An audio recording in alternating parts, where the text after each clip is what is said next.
Good morning to all. Today we are going to see the general character of viruses. Yesterday we have seen the general character of bacteria. Viruses, the term virus is derived from Latin word which means poison or venom. Virus is the word which is derived from Latin word which means poison or venom. In 1886, first Adolf Meyer observed viruses in tobacco plants. Tobacco is plants which is caused by mostly tobacco mosaic viruses. First of all, Adolf Meyer discovered tobacco mosaic viruses in tobacco plants. This tobacco mosaic virus is very disease causing viruses in tobacco plants.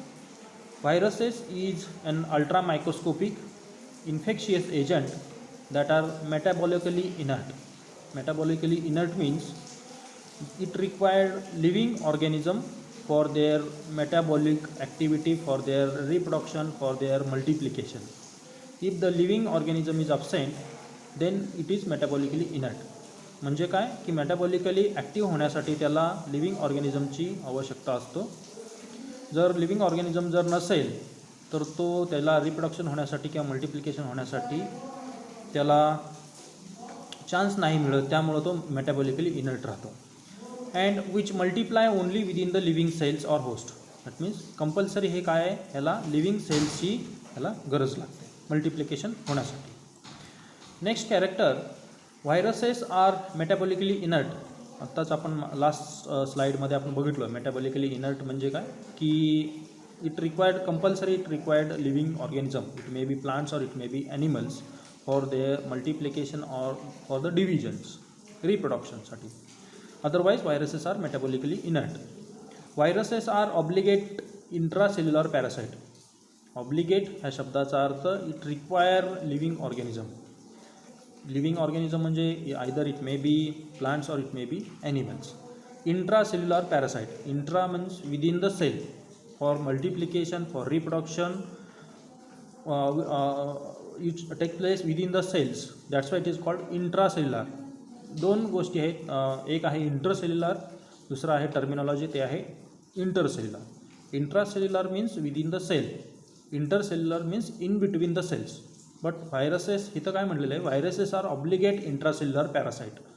Viruses हा ला multiplication होण्यासाठी त्याला सेलच्या आतमध्ये infection करून आतमध्ये multiplication करता येते, सेलच्या बाहेर त्याला मल्टिप्लिकेशन किंवा त्याचं रिप्रोडक्शन करता येत नाही. त्यामुळे त्याला म्हटलं viruses are obligate intracellular parasite. Viruses cannot make energy or protein independent of host cell. म्हणजे व्हायरसेस स्वतः एनर्जी डेव्हलप करू शकत नाही. जसं की plants, when we talk about plant can produce their own energy by means of photosynthesis. It produce carbohydrate that is sugar with the help of light and water. But viruses cannot make their own energy. It depends upon the host cell. Compulsory त्याला host, either it may be plants or animals ची गरज असते for making their energy. किंवा दुसरा शब्द काय म्हणलेला आहे, protein independent of host cell. म्हणजे व्हायरसेस हा मोस्टली DNA आणि प्रोटीनपासून बनलेला आहे. सो व्हायरसेसचं स्वतःचं एनर्जी जर डेव्हलप करायचं असेल किंवा स्वतःचे काही प्रोटीन्स त्याला डेव्हलपमेंट करायचं असेल तर त्याला compulsory it require host cell. Next character, viruses multiply inside the living cell using host cell machinery. म्हणजे व्हायरसेस हा मल्टिप्लाय कुठं होतो, only in living cells, inside the living cell. That's why it is called as intracellular parasite. Intracellular parasite using the host cell machinery. आता next जे characters आहेत ते म्हणजे viruses as a living things. Viruses occur in different strain. Strain या शब्दाचा अर्थ काय आहे की ते डिफरंट फॉर्ममध्ये आढळतो. फॉर एक्झाम्पल आता एक व्हायरसेस आहे for example you consider tobacco mosaic virus, but it present in different form, different strain means strain म्हणजे काय की त्याच्यामध्ये वेगवेगळ्या ज्या काही व्हायरसेसच्या ज्या स्ट्रेन असते त्याच्यामध्ये थोडाफार जेनेटिक चेंजेस असतो. त्यामुळं त्यांच्यामध्ये जे काही रेजिस्टन्स पॉवर असते प्रत्येक व्हायरसेसमध्ये. For example tobacco mosaic virus घ्या, त्या टोबॅको मोजॅक व्हायरसमध्ये सपोज जेनेटिक जर चेंजेस झाला थोडासा तर ते वेगळा स्ट्रेनमध्ये कन्वर्ट होतो. बट ह्या पहिल्या व्हायरसेस टोबॅको मोजॅक व्हायरस पेक्षा दुसरा जो स्ट्रेन आहे तो जेनेटिकली डिफरंट असल्यामुळं डिफरंट त्याचं मॉर्फॉलॉजी असणार, डिफरंट त्याचं थोडंफार शेप चेंज होणार आणि त्यांचं जे ॲबिलिटी आहे रेजिस्टन्स पॉवर वगैरे ते डिफरंट असणार. म्हणजे एक कन्सिडर करा की टोबॅको मोजॅक व्हायरस आहे त्याच्यामध्ये डिफरंट असे जेनेटिक चेंजेस झाले वेगवेगळ्या अशा, आणि मग तुमच्या त्या ठिकाणी काय होणार, टोबॅको मोजॅक व्हायरसचं डिफरंट असे स्ट्रेन डेव्हलप होणार. मग डिफरंट स्ट्रेन ज्या व्हायरसेस आहे त्यांचं जी ॲबिलिटी आहे सर्वाईव्ह करण्याची, त्यांची रेजिस्टन्स जी पॉवर आहे ती डिफरंट असणार. त्याचमुळे म्हटलेलं आहे viruses occur in a different strain. Viruses next character, viruses have their own genetic material. व्हायरसमध्ये स्वतःचं एक जेनेटिक मटेरियल असतो. It may be DNA or RNA in detail आपण नेक्स्ट स्लाईडमध्ये बघणारच आहोत. Viruses have their own genetic material. It may be RNA or DNA. Next character, viruses can undergo mutation. Continuously virus जे आहे ते continuous mutation होत असतो त्यांच्यामध्ये. म्युटेशन म्हणजे काय, जेनेटिक जे मेकअप आहे ते चेंज होत असतो की one generation to next generation. So it is very difficult, that's why it is very difficult to prepare any antibodies against any viruses. कारण त्यांच्यामध्ये म्युटेशन रेट जास्त असल्यामुळं त्यांची मॉर्फॉलॉजी चेंज होतो. मॉर्फॉलॉजी चेंज झाल्यामुळं त्यांच्यामध्ये जे काही अँटीबॉडीज त्या एखादा व्हायरसच्या अगेन्स्ट अँटीबॉडीज डेव्हलप जर करायचं असेल तर ते it take very difficult task for making any antibodies. So virus continuously it undergo mutation. So it change their morphology, size, shape, etc. Next character, they get destroyed by ultraviolet rays. Ultraviolet rays वापरून आपल्याला त्या व्हायरसचं आपल्याला काय करता येतो, त्याला destroy करता येतो. एखाद्याला किल करायचं असेल व्हायरस तर ultraviolet rays you can use here ultraviolet rays for the destroying of viruses. Next character, viruses as a non living things. Number 1, they lack cellular structure. तर त्यांच्यामध्ये व्हायरसेसमध्ये जे सेल्युलर स्ट्रक्चर आहे ते कम्प्लिटली काय आहे, ॲब्सेंट आहे. तर त्यांच्यामध्ये सेल वॉल, प्लाझ्मा मेम्ब्रेन ह्या ज्या काही गोष्टी आहेत तर त्याच्यामध्ये आपल्याला बघायला मिळत नाही. जसं की आपण फंगसमध्ये किंवा एखाद्या बॅक्टेरियामध्ये आपल्याला बघायला मिळतो, तर त्या पद्धतीनं आपल्याला व्हायरसेसमध्ये सेल्युलर जे स्ट्रक्चर आहे ते totally absent. Next character, they do not respire. That means respiration वगैरे ह्या व्हायरसेसमध्ये होत नाही. They do not move or grow. Viruses मूव्हसुद्धा करू शकत नाही एका ठिकाणाहून दुसऱ्या ठिकाणी, कारण त्याला फ्लॅजेला नाही आहेत किंवा पिलाय वगैरे ह्या गोष्टी नाही आहेत, त्यामुळे तो मुवमेंट करू शकत नाही किंवा तो स्वतः ग्रो होऊ शकत नाही. त्यामुळे त्याला म्हटलेलं आहे metabolically enact. It require compulsory living organism for their growth and multiplication or replication. Next character, they can be crystallised and stored in a bottle like chemicals. Easily आपल्याला त्या व्हायरसेसला एखाद्याला क्रिस्टल करून जर ठेवायचं असेल, स्टोअर करून फॉर फर्दर रिसर्च करण्यासाठी किंवा स्टडी करण्यासाठी, ते आपण इझिली त्याला काय करू शकतो, केमिकलमध्ये त्याला क्रिस्टलाइज करू शकतो and stored in the bottle like chemicals. Next character आहे, they lack enzyme system. Mostly बॅक्टेरियामध्ये, प्लांट सेल्समध्ये असेल किंवा ॲनिमल सेल्समध्ये different type of enzyme system असतो for the development of different reaction mechanism in the cells. पण ह्याच्यामध्ये enzyme जे सिस्टीम आहे ते कम्प्लिटली काय आहे, ॲब्सेंट आहे and do not have a metabolic activity of their own. स्वतः मेटाबॉलिक ॲक्टिव्हिटी डेव्हलप करण्याची किंवा मेटाबॉलिक ॲक्टिव्हिटी करण्याची त्याच्यामध्ये कॅपॅसिटी नसते. Next character is the next character that is habitat. Habitat म्हणजे त्याचं ज्या ठिकाणी ते जो सर्वाईव्ह करतो, ज्या ठिकाणी त्याला ग्रोथ अँड मल्टिप्लिकेशन होतो, फेवरेबल कंडिशन भेटतो, त्याला म्हणायचं आपण habitat. Viruses are not able to survive without host cell. Last स्लाईडमध्ये आपण बघितलं व्हायरसेस रिप्रोडक्शन आणि मल्टिप्लिकेशन होण्यासाठी त्याला होस्ट सेलची गरज असते, but without host cells it cannot survive. So active viruses reside inside the host body. जेव्हा व्हायरस ॲक्टिव्ह असतो, कधी असतो virus active, only in the host body. Host बॉडीमध्ये जेव्हा पेनिट्रेशन आतमध्ये एंट्री केल्यानंतर तो ॲक्टिव्ह होतो. They are present either in bacterial cell, animal cell or plant sale.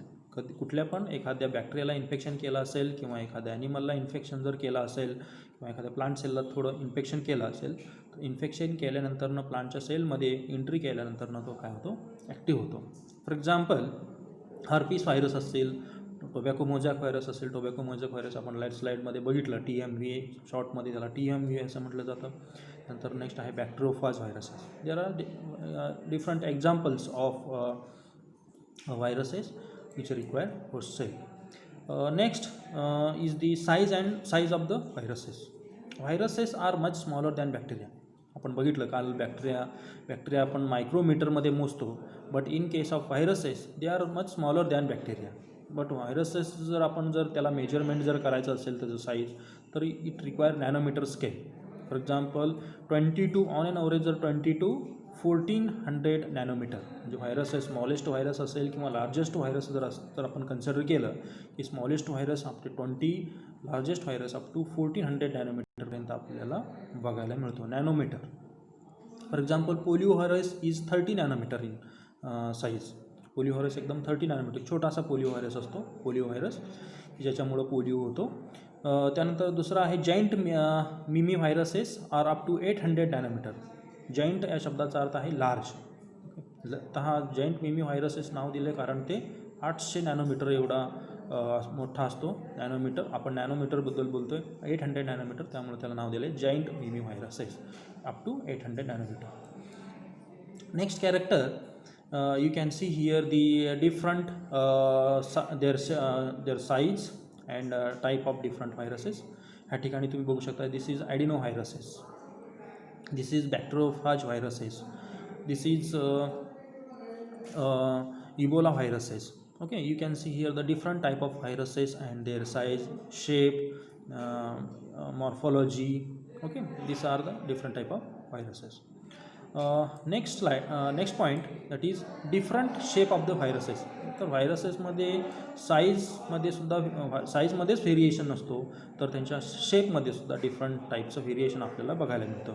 Viruses are of different shape. You can see here there are different type of viruses and their different shape. For example हा आहे bacteriophage viruses. Okay, tobacco mosaic viruses, polio viruses, they are having different type shape. For example rod shape. काही viruses आपल्याला rod shape बघायला मिळतो. Rod shape कसा असतो आपण काल जनरल कॅरेक्टर ऑफ बॅक्टेरियामध्ये आपण बघितलं, रॉड शेप बॅक्टेरिया म्हणजे कसं असते, तसंच त्या पद्धतीनं रॉड शेप आपल्याला व्हायरसेससुद्धा आपल्याला बघायला मिळतो. दुसरा आहे bullet shaped viruses.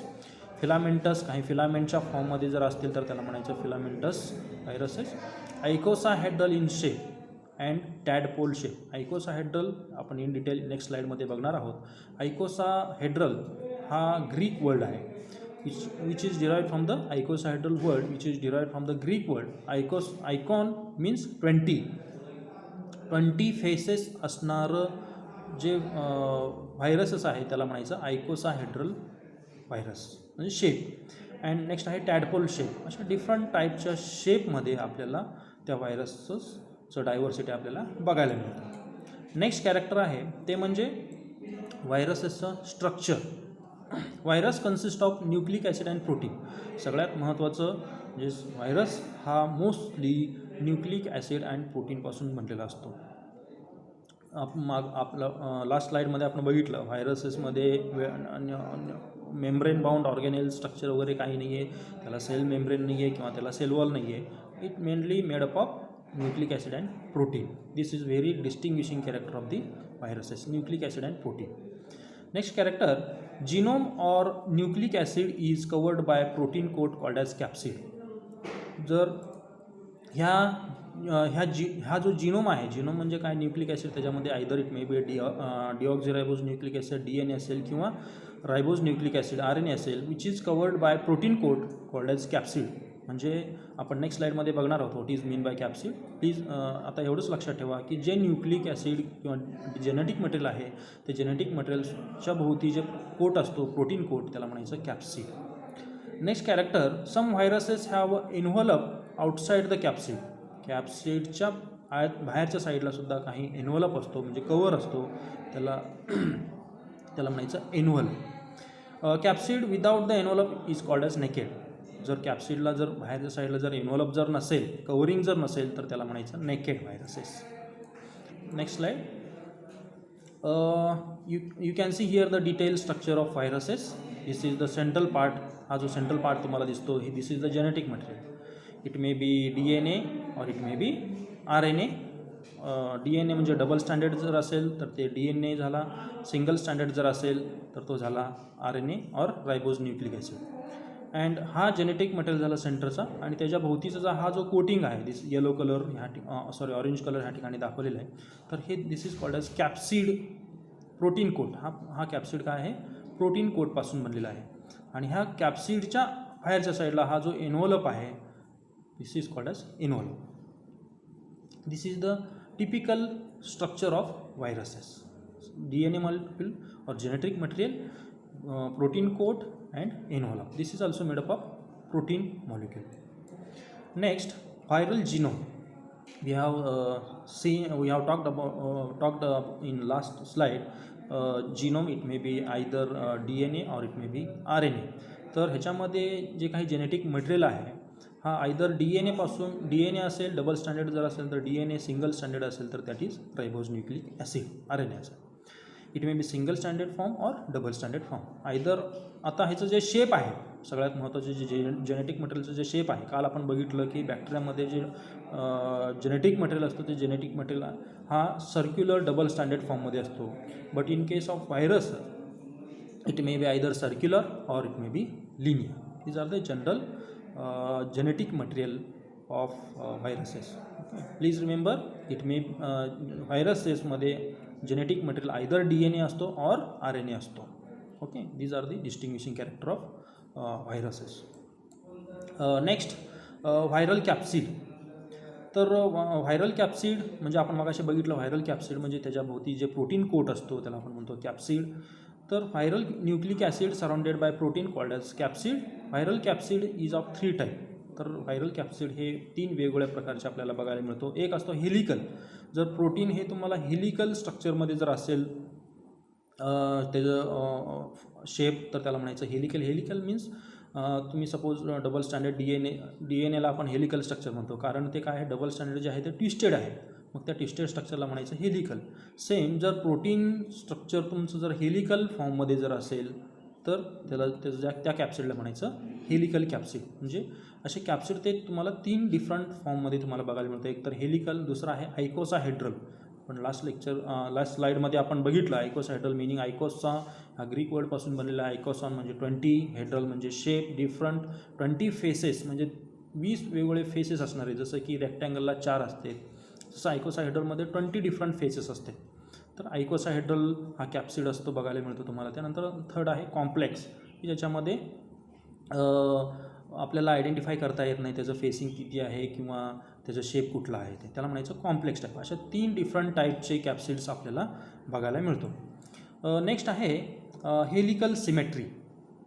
Helical you can see here the coiled R N A molecule. This is हा एक व्हायरसच आहे आणि त्याच्यामध्ये हा सिंगल कॉइल्ड झालेला हा R N A central genetic material आहे आतमध्ये. आणि त्याच्या भोवती हे जे काही ब्ल्यू आणि फेंट ब्ल्यू कलरचं ह्या ठिकाणी जे कॅप्सिड आहे this is protein sub unit. हा सगळा कंप्लीट कॅप्सिड जे आहे ते प्रोटीनपासून बनलेला आहे. तर अशा पद्धतीचं जे काही हेलिकल ह्याच्यामध्ये काय असतं तुम्हाला बघायला मिळतं, असं सिमेट्री बघायला मिळतं ह्या प्रोटीनच्या कोटिंगमध्ये. हे पाया ठिकाणी असं हा क्रॉस या ठिकाणी कॅप्सिडचा इन्व्हॉल्व झालेला आहे, अशा पद्धतीचं हेलिकल स्ट्रक्चर्स. तर त्याला म्हणायचं हेलिकल सिमेट्री. फिलामेंटस कॅप्साइड. फिलामेंटसारखं जर कॅप्सिड जर असेल तर त्याला म्हणायचं filamentous capsid. Long tube of protein. तर हे जे प्रोटीन मॉलिक्युल आहे तुम्हाला असं ट्यूबसारखं स्ट्रक्चर दिसतो आणि आतमध्ये हा जेनेटिक मटेरियल आहे. तर long tube protein with genome inside. हा टिपिकल व्हायरसेसचा काय आहे स्ट्रक्चर तुम्हाला बघायला मिळतो. फॉर एक्झाम्पल हा जर व्हायरस असा बघायचा असेल तर इन्फ्लुएन्झा व्हायरस असेल किंवा रेबीज व्हायरस जे आहे, तर रेबीज व्हायरसेसमध्ये तुम्हाला स्ट्रक्चर ह्या पद्धतीचं बघायला मिळतं. तर this is helical symmetry. This is the typical structure of rabies viruses. Rabies व्हायरसेसचा हा टिपिकल स्ट्रक्चर आहे. ह्याच्यामध्ये आतमध्ये जे सर्क्युलर स्ट्रँड हा आहे, this is the genetic material आणि हा आहे कॅप्सिड त्याचा. हा आहे example of influenza 5 viruses. Influenza 5 व्हायरसेसचा कंप्लीट व्हायरस स्ट्रक्चर आहे. हे जे आतमध्ये सर्क्युलर आहे this is the genetic material and हे जे कोटिंग आहे that is the envelope. These are the example of rabies and influenza viruses. Next आहे ते म्हणजे क्युबिक और आयकोसायड्रल सिमेट्री. लास्ट स्लाईडमध्ये आपण बघितलं क्युबिक किंवा icosahedral symmetry. You can see here different faces 1, 2, 3, 4, 5.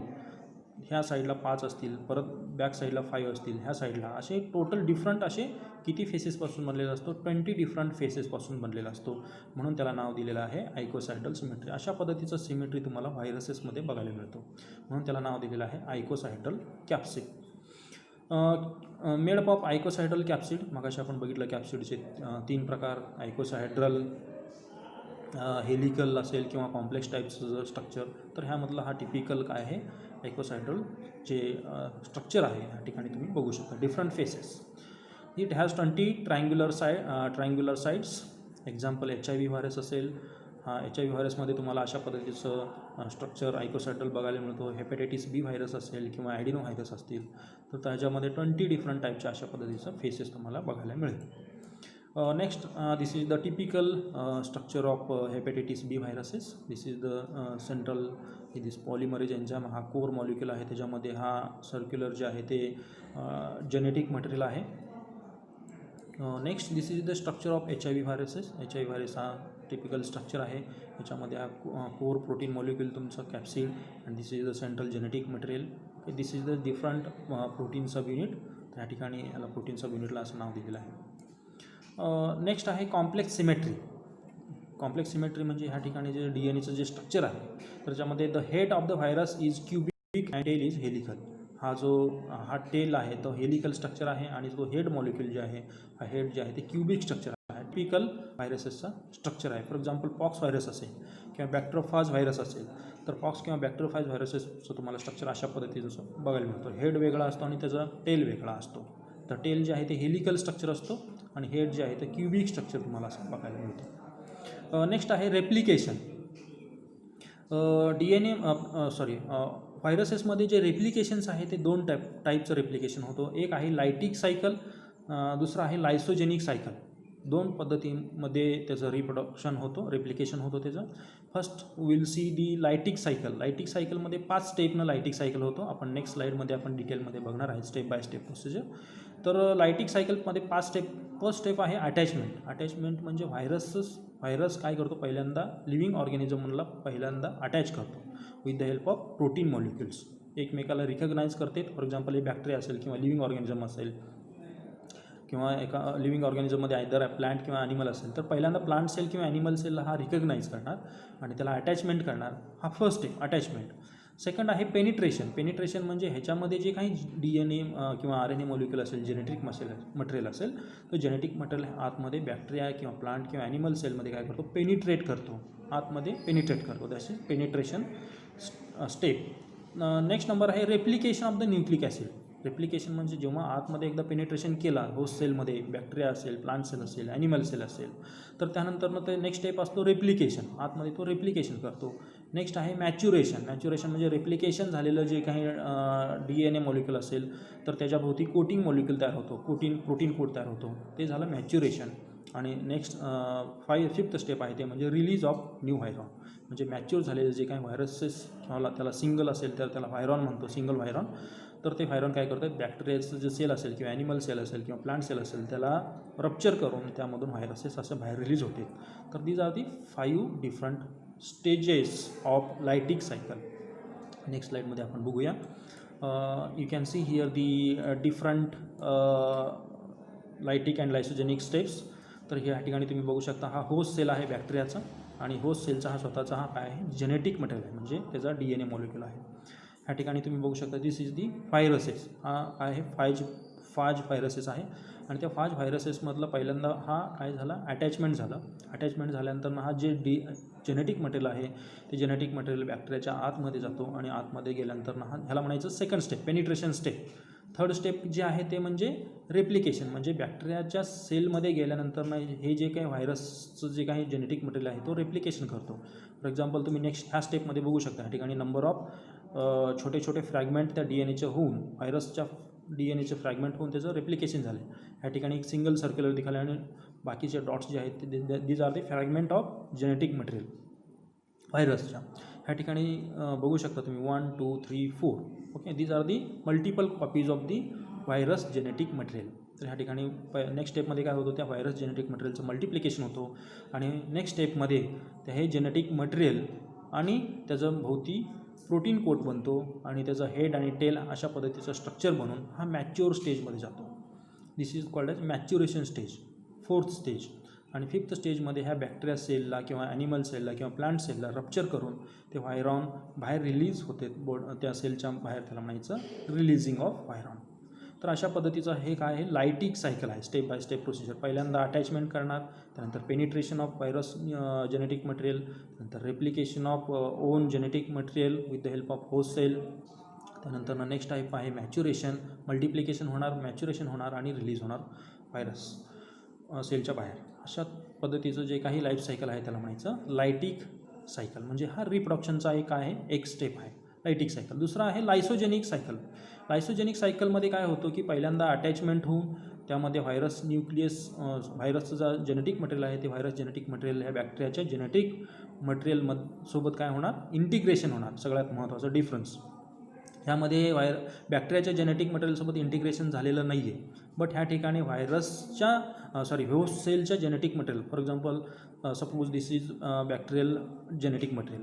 ह्या बॅक्टेरियल जेनेटिक मटेरियलसोबत हा व्हायरसचा जो जेनेटिक मटेरियल आहे तो काय होतो, इंटिग्रेशन होतो. इंटिग्रेट झाल्यानंतरनं त्यामध्ये हे जे काही जिनोम आहे, जिनोम ह्या ठिकाणी हा बॅक्टेरियाचा जिनोम आहे आणि प्लस व्हायरसचा जिनोम ह्या ठिकाणी मल्टिप्लाय होतो. For example you can see here this is the single cell with having its own bacterial genetic material and virus genetic material. In the next stage these bacterial cell undergo division. तुम्हाला माहिती आहे की bacteria हा generally 20 ते 25 मिनटाचं त्याची life cycle असते. तर ते 20 ते 25 मिनटामध्ये एका सेलचे 2 सेल मल्टिप्लाय होते तसे. मग हे 2चे परत हे 4. फॉर एक्झाम्पल ह्या सेलचे परत 2, परत ह्या बॅक्टेरियाच्या सेलचे परत 2.